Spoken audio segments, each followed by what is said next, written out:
Okay, so magandang araw sa inyong lahat. So, sa araw ngayon na ito, pag-aaralan natin ang tungkol sa bahaghari at ang pangako ng Diyos. So, bago tayo magpatuloy, manalangin muna tayong lahat. Panginoong Diyos Ama na makapangyarihan sa lahat, na siyang lumikha ng langit at lupa, nagpapasalamat po kami, Panginoon, sa iyong napakadakilang pag-ibig at biyaya. Noong kami po ay namuhay na malayo sa iyo, at noong namuhay po kami na ginagawa po namin kung ano ang matuwid sa aming mga sariling paningin, kami po ay gumagawa ng maraming gawang makasalanan, at marapat lamang po na mapunta kami doon sa walang hanggang pagkawasak. Subalit, nahabag ka po sa amin, ipinakita mo po sa amin ang iyong malaking pag-ibig sa pamamagitan po ng Panginoong Kristo. Siya po ang nagdanak ng kanyang mahalagang dugo doon sa krus at namatay upang tubusin ang lahat naming mga kasalanan. At sa pamamagitan po ng kanyang muling pagkabuhay, ay nagkaroon po kami ng walang hanggang pag-asa na makapasok sa iyong kaharian sa langit. Kaya maraming salamat po. Sa mga sandali pong ito, Panginoon, nagpapasalamat din po ako dahil sa pagbibigay po ninyo sa amin ng pagkakataon upang sama-samang matuto at mag-aral ng iyong salita.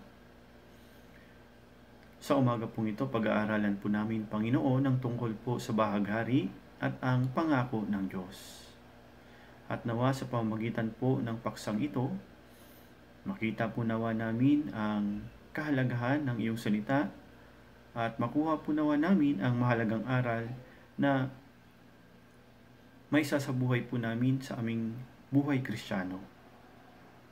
Bagaman kami po ay talagang mga mahihina pa, maraming bagay pa po kaming hindi alam, subalit patuloy mo pong ipinagkakaloob sa amin ang iyong salita upang sa gayon ay kami po ay matuto upang makalakad po kami na sumusunod ayon lamang po sa iyong banal na kalooban. Kaya pakiusap, nawa, sa pamamagitan nito ay makapagbigay lamang po kami ng lugod sa iyong paningin. Maraming salamat po. Ito po ang aming dalangin na may pagpapasalamat sa pangalan ng Panginoong Hesukristo. Amen. Okay, so buksan po muna natin ang ating mga Biblia sa Genesis chapter 9. Genesis chapter 9, mula verse 8 hanggang verse 17.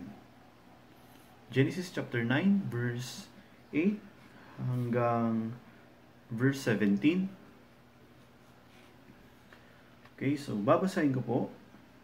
At nagsalita ang Diyos kay Noe at sa mga anak na kasama niya na sinasabi, narito aking itinatatag ang tipan sa inyo at sa inyong mga anak na susunod sa inyo.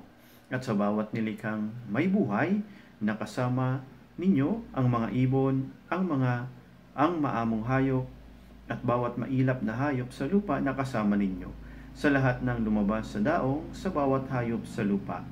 Aking pinagtitibay ang aking tipan sa inyo, hindi ko na lilipulin ang lahat ng mga tao sa pamamagitan ng tubig ng baha, at hindi na magkakaroon pa ng bahang magwawasak ng lupa. Sinabi ng Diyos, ito ang tanda ng tipang gagawin ko sa inyo, at sa bawat nilalang na may buhay na kasama ninyo sa buong panahon. Inilagay ko ang aking bahaghari sa ulap, at ito ay magiging tanda ng tipan ko at ng lupa. At kapag tinipon ko ang mga ulap sa ibabaw ng lupa, ang bahaghari ay makikita sa ulap. Aalalahanin ko ang aking tipan sa inyo sa bawat nilalang na may buhay, at ang tubig ay hindi na magiging bahang linipol ng lahat ng nabubuhay.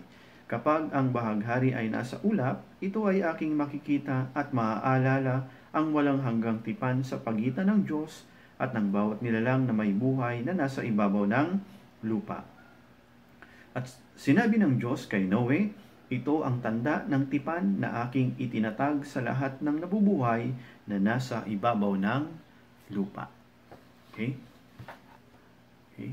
So, ang kaligtasan ni Noe at ng mga kasama niya sa daong mula sa paghuhukom ng Diyos sa pamamagitan ng tubig baha ay larawan ng ating kaligtasan mula sa walang hanggang pagkawasak sa impyerno sa pamamagitan ng kamatayan ni Jesucristo doon sa krus. Dahil sa pagliligtas ng Diyos kay Noe at sa mga kasama niya sa daong, nang lumabas si Noe sa daong, kasama ng kanyang mga anak, ang kanyang asawa at ang mga asawa ng kanyang mga anak, nagpasalamat po si Noe sa Panginoon sa pamamagitan ng pag-aalay ng mga handog. Kaya tingnan po muna natin sa Genesis chapter 8. Genesis chapter 8 verse 20. Ipinagtayo ni Noe ng isang dambana ang Panginoon. Kumuha siya sa lahat ng malinis na hayop at sa lahat ng malinis na ibon at nag-alay ng mga handog na susunugin sa dambana. Dito po, naunawaan po ni Noe ang biyaya ng Diyos sa pamamagitan ng pagliligtas ng Diyos sa kanya mula sa paghuhukom sa tubig. Dahil doon, ang unang ginawa po ni Noe ay ipinagtayo niya ang Panginoon ng isang dambana. So ganito po ang puso ng mga taong nakaranas ng pagliligtas ng Panginoon. Sa makatuwid, ang dambana, ito po ang lugar ng pagbibigay pasasalamat sa Diyos. Ito ang lugar kung saan inalala po ni Noe ang Diyos. At ito po yung lugar upang alalahanin ang biyaya ng Panginoon, ang kapatawaran ng mga kasalanan. Kaya bilang mga ligtas na Kristyano, ang mga tunay na nakaunawa sa biyaya ng kaligtasan, mga sumasampalataya sa katubusan sa pamamagitan ng Panginoong Jesucristo, ay mayroon din tunay na pasasalamat sa kanilang puso. At mayroong pusong nagnanais na makapaghandog sa Panginoon. Kaya nga sa Awit chapter 50 verse 23, sabi doon, ang naghahandog ng alay ng pasasalamat ay nagpaparangal sa akin. Sa kanya na nag-aayos ng kanyang lakad, ang pagliligtas ng Diyos ay ipapakita ko rin. So dito po, naluluwalhati po ang Diyos kapag tayo ay naghahandog ng alay ng pasasalamat. Kaya kung titingnan po ninyo dito sa verse 20 sa Genesis chapter 8, so ipinagtayo ni Noe ng isang dambana ang Panginoon. At pagkatapos, kumuha siya sa lahat ng malinis na hayop at sa lahat ng malinis na ibon at nag-alay ng mga handog na susunugin sa dambana. Po natin kung anong uri ng handog. So binanggit po dito ang malinis na hayop. Ibig sabihin po nito, handog na walang kapintasan. Malinis.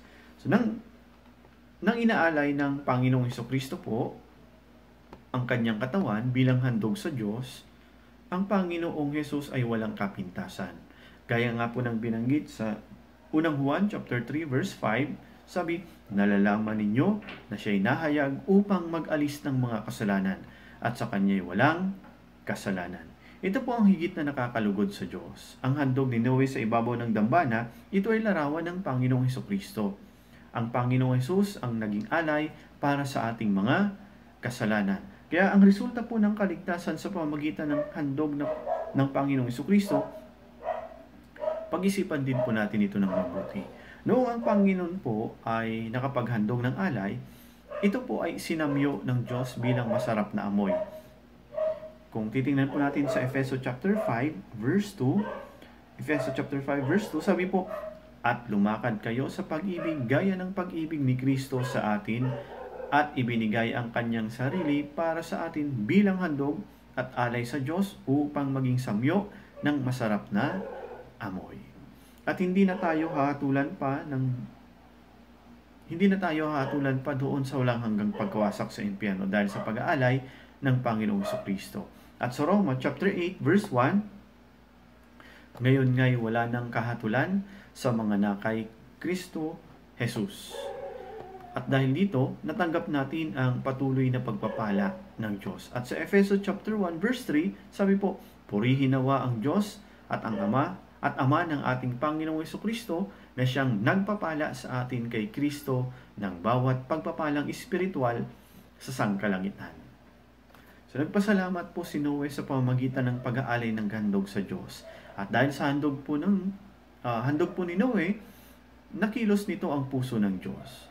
Kaya nga sa Genesis chapter 8 verse 21, at sinamyo ng Panginoon ang masarap na amoy at sinabi ng Panginoon sa kanyang puso, hindi ko na muling susumpain ang lupa dahil sa tao, sapagkat ang haka ng puso ng tao ay masama mula sa kanyang pagkabata. Hindi ko na rin muling lilipulin ang lahat ng nabubuhay na gaya ng aking ginawa. Pagkatapos pong lumabas ni Noe doon po sa daong, ang una po niyang ginawa ay mag-alay ng handog. Bilang mga ligtas na Kristiyano sa ating buhay, nakakalugod po sa Diyos kung siya ang inuuna natin sa lahat ng bagay. Marapat lamang po na unahin natin ang Panginoong Diyos sa ating buhay at ang Diyos ang dapat maging sentro ng ating buhay kung tayo po'y talagang mga naligtas. Dahil ang ating buhay po bilang mga ligtas na ay buhay po na nag-aalay ng handog para sa Diyos. Kaya sa Roma chapter 12 verse 1, Roma chapter 12 verse 1, kaya nga mga kapatid, isinasamo ko sa inyo alang-alang sa mga kahabagan ng Diyos na inyong ialay ang inyong katawan na isang handog na buhay, banal na kasiya-siya sa Diyos na siya ninyong makatwirang paglilingkod. Gaya nga po ng ginawa ni Noe, pagkatapos pong makapaghandog ni Noe sa Diyos, ibinigay ng Diyos kay Noe ang pangako o ang tipan. Pagkatapos po ng baha, sa katunayan kung wala po ang pangako ng Diyos, ang tao po ay matatakot sa paghuhukom ng tubig. Sa ating buhay po, bagaman lagi tayong nakakagawa ng kasalanan, kung walang pangako ng Diyos, kung walang katiyakan ng kaligtasan, tayo ay walang kapayapaan, walang kaaliwan. Subalit, ang pangako ng Diyos ay ibinigay sa atin sa pamamagitan po ng krus ng Panginoong Hesukristo. Kaya pag-isipan po natin kung ano ba yung mga pangako ng Diyos sa pamamagitan po ng bahagari. Okay? Tingnan po natin. Dako po tayo sa Genesis chapter 9 verse 9. Genesis chapter 9 verse 9. Narito, aking itinatatag ang tipan sa inyo at sa inyong mga anak na susunod sa inyo. Okay, Genesis chapter 9 verse 9.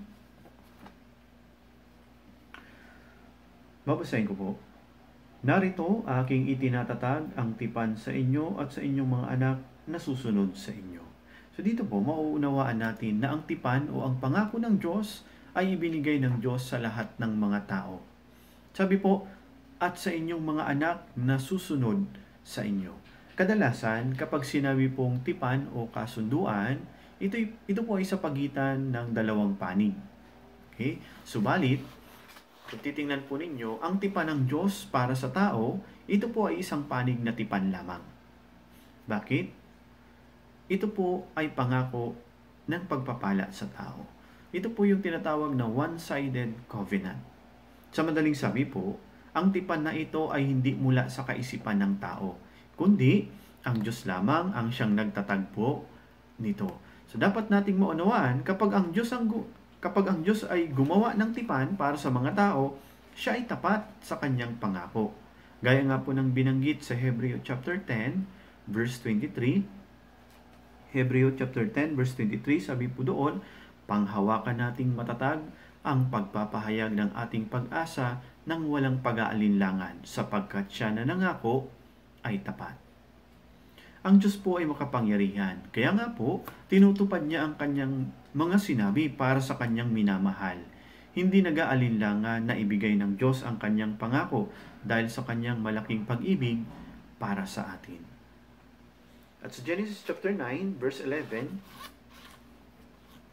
Genesis chapter 9 verse 11, aking pinagtitibay ang aking tipan sa inyo, hindi ko na lilipulin ang lahat ng tao sa pamamagitan ng tubig ng baha, at hindi na magkakaroon pa ng bahang magwawasak sa lupa. So ito po ang tipan ng pagtitiis o pagtsatsaga po ng Diyos. Alam po natin, ang Diyos ay matyaga. Kung babalikan po natin ang kasaysayan ng tao, gaano po ba karaming beses ginalit ng tao ang Diyos? maraming beses po. Subalit, hindi po muling winasak ng Diyos ang daigdig sa pamamagitan ng tubig baha gaya sa panahon ni Noe. Subalit, kung titingnan po ninyo sa 2 Pedro chapter 3 verse 9, sabi po doon, hindi mabagal ang Panginoon tungkol sa kanyang pangako, na gaya ng kabagalang itinuturing ng iba, kundi matyaga sa inyo na hindi niya ibig na sino man ay mapahamak, kundi ang lahat ay dumating sa pagsisisi. Gaya po ng isang alibughang anak na umalis sa kanyang ama, tayo rin po ay lumayo sa biyaya at sa pag-ibig ng Panginoon. At hinangad po natin sa ating buhay, ang ating hinahangad po ay ang mga kalayawan at ang mga kasiyahan ng laman. Gaya ng ama na laging naghihintay sa pagbabalik ng kanyang anak, ang Diyos po ay matyagang naghintay sa atin at tayo ay bumalik sa Kanya. Hindi tayo agad pinarusahan ng Diyos, kundi dahil sa Kanyang pagtitiis at pagtsatsaga, naghintay siya hanggang sa tayo ay magsisi at bumalik sa Kanya. Kaya nga sabi po dito, hindi na magkakaroon pa ng bahang magwawasak sa lupa. At sa Genesis chapter 9, verse 16, kapag ang bahaghari ay nasa ulap, ito ay aking makikita at maaalala ang walang hanggang tipan sa pagitan ng Diyos at ng bawat nilalang na may buhay na nasa ibabaw ng lupa. Ang tipan ng Diyos, ang bahaghari, ito po yung walang hanggang tipan o pangako. Bagaman ang bahaghari ay minsan hindi natin nakikita dahil natatakpan ito ng mga ulap, subalit ang biyaya ng Diyos, ang pangako ng Diyos ay nananatili sa atin magpakailanman. Ang bahaghari na mayroong matitingkad na kulay ay hindi naglalaho. Gaya ito ng biyaya na ibinigay sa atin ng Diyos. Hindi naglalaho. Ang tipan po ng bahaghari na ipinakita ng Diyos kay Noe pagkatapos ng baha, ito po ay walang hanggang tipan. At sa verse 15, aalalahanin ko ang aking tipan sa inyo at sa bawat nilalang na may buhay, at ang tubig ay hindi na magiging bahang lilipol sa lahat ng nabubuhay. So, aalalahanin ko ang aking tipan sa inyo. So, dito po, hindi na muling hahatulan ng Panginoon ang mundong ito sa pamamagitan ng tubig baha. Subalit, sa pamamagitan ng gayunding salita, ang mundo pong ito ay hahatulan sa pamamagitan ng apoy. Gaya po ng binanggit po sa 2 Pedro chapter 3 verse 7. Sabi po, ngunit sa pamamagitan ng gayunding salita, ang kasalukuyang langit at lupa ay iniingatan para sa apoy na inilalaan sa araw ng paghuhukom at sa paglipol sa masasamang tao. Sa pamamagitan po ng paghuhukom ng tubig baha, ang mga nilalang na nabubuhay sa tubig ay hindi po nalipol. Subalit, sa pamamagitan ng paghuhukom po sa apoy, ang bawat nilalang ay malilipol. Gaya po ng binanggit po sa Zephaniah chapter 1, verse 2 at verse 3. Zephaniah chapter 1, verse 2 at verse 3 po, sabi, aking lubos na lilipulin ang lahat ng bagay sa ibabaw ng lupa, sabi ng Panginoon.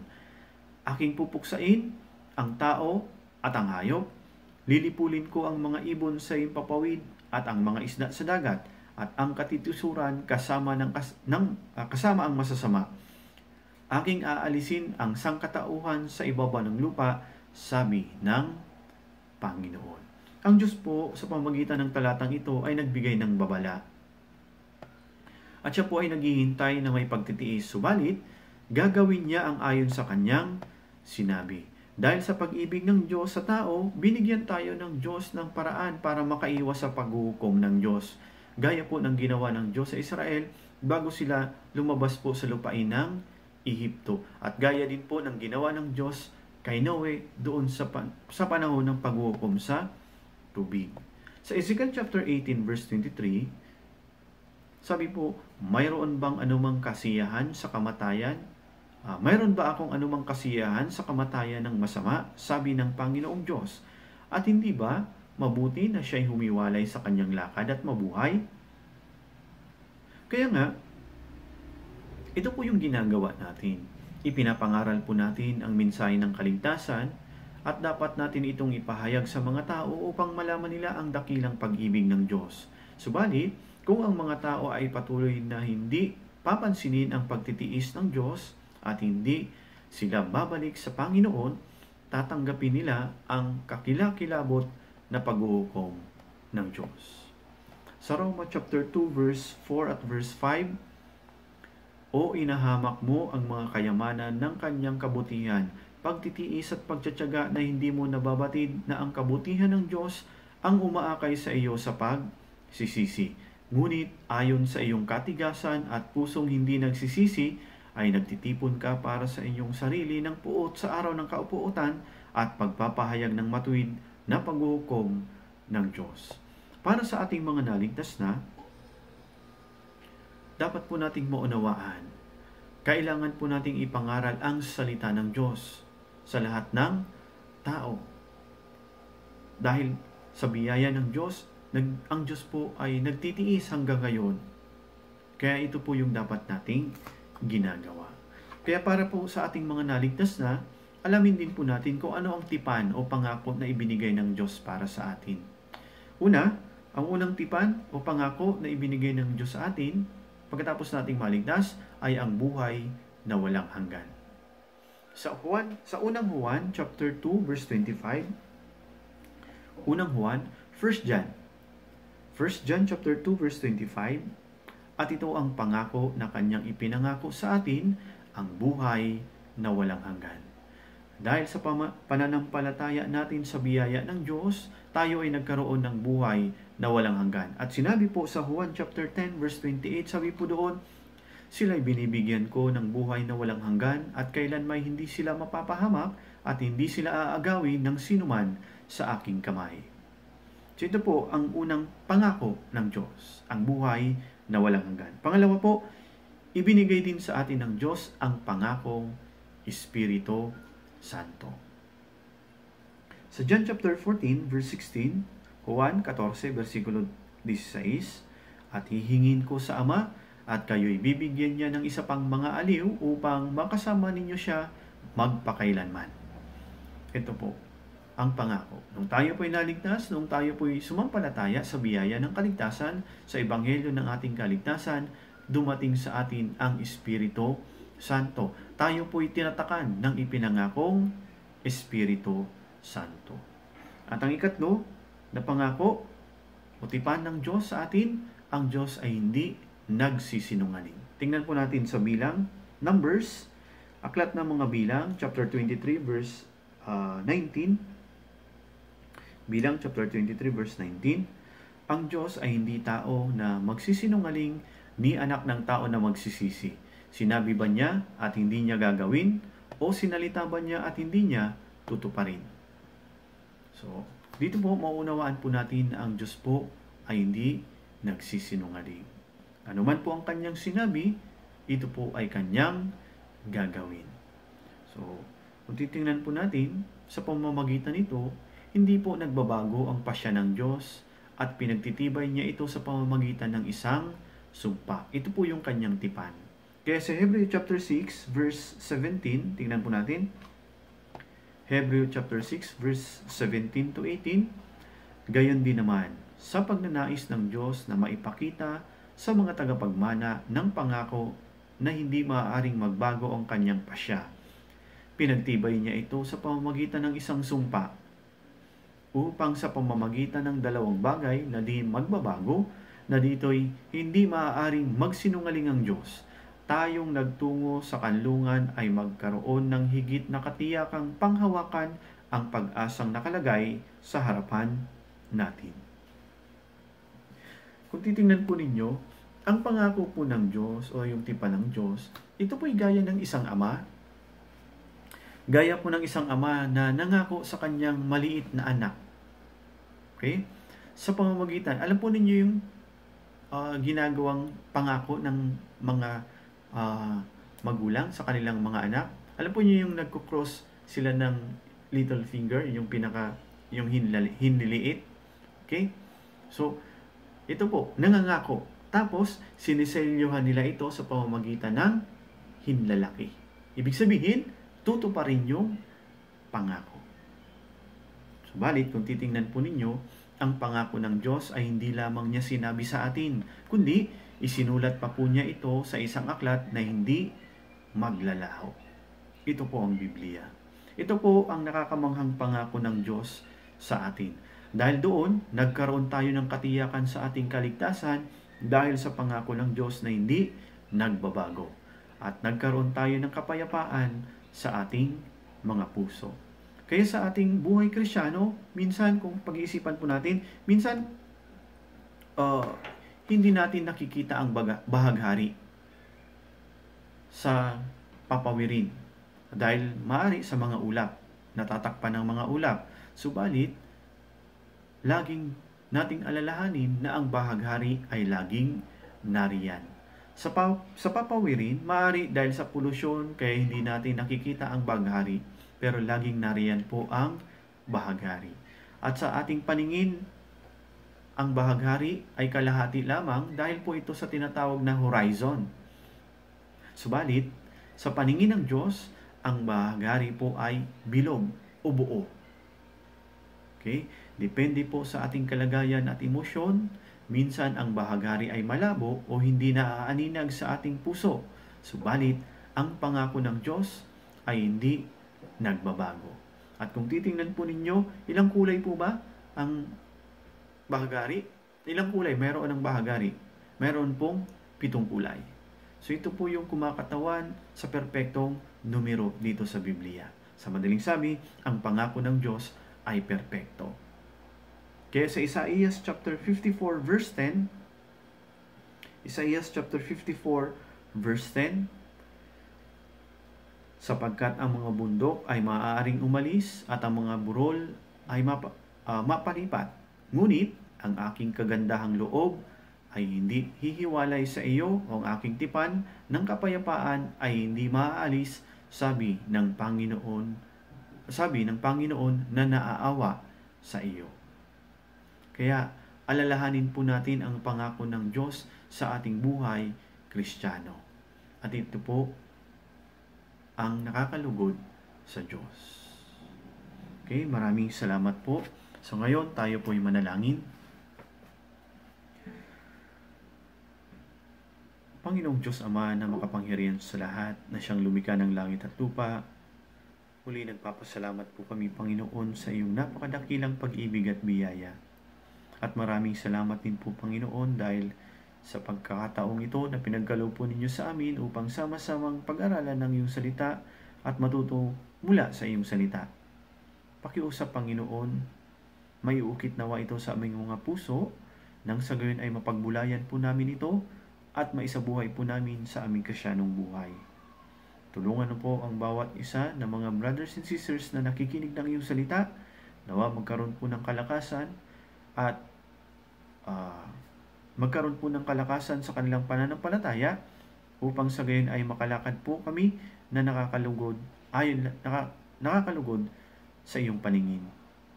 Pakiusap, Panginoon, sa pamamagitan po nawa nito, higit po nawa naming maunawaan ang iyong banal na kalooban. Maraming salamat po. At ito po ang aming dalangin na may pagpapasalamat sa pangalan ng Panginoong Jesucristo. Amen. Okay, so thank you po.